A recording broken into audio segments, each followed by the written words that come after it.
si vous êtes un chef de projet ou bien vous faites partie de la maîtrise d'œuvre ou bien la maîtrise d'ouvrage, donc évidemment, vous allez faire des visites de manière régulière, voilà, pour faire des contrôles et en même temps voir l'avancement du projet.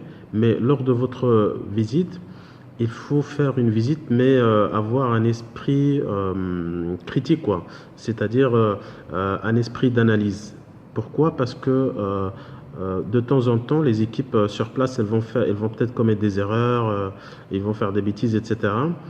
Mais pour que vous ayez toujours une bonne idée sur eux, une bonne impression, donc ils vont tout faire pour pas vous le montrer, que vous soyez leur chef ou bien que vous fassiez partie de la maîtrise d'œuvre ou maîtrise d'ouvrage. Donc ils vont tout faire pour ne pas vous le montrer.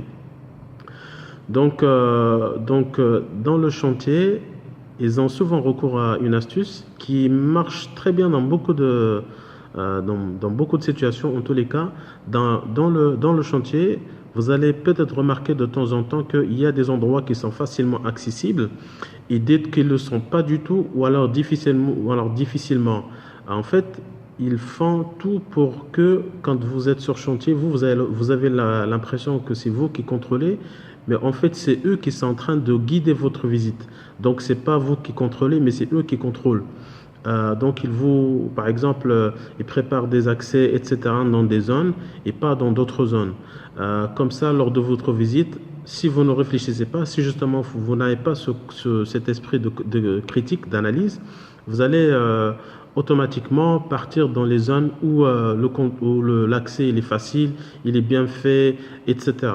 Il est propre, etc. Ne tombez pas dans ce piège. Ayez toujours cet esprit critique et demandez-leur, par exemple, si vous avez envie de visiter des endroits qui ne sont pas accessibles, demandez à l'entreprise ou à votre équipe tout simplement de vous préparer un accès.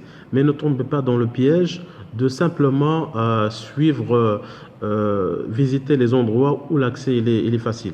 Ça, c'est le premier point. Le deuxième point, quand vous êtes sur chantier, il faut toujours parce que de temps en temps, les équipes, elles tombent dans des erreurs, mais vraiment, ils font tout pour ne pas, pour que vous ne soyez pas au courant. Si, par exemple, vous voyez, par exemple, qu'une dalle qui devait être décoffrée complètement, alors que après plusieurs semaines, voire plusieurs mois, il y a une partie qui est encore coffrée, etc. Donc, il faut essayer de creuser et voir pourquoi, parce que des fois, c'est par exemple un béton qui n'est pas conforme. Voilà, donc il y a une grande probabilité à ce qu'il y ait un problème et que l'équipe, elle vous cache quoi. Donc, si vous remarquez qu'il y a quelque chose d'anormal, essayez de creuser et n'hésitez pas à poser des questions et à creuser vraiment, à chercher le pourquoi des choses, tout simplement.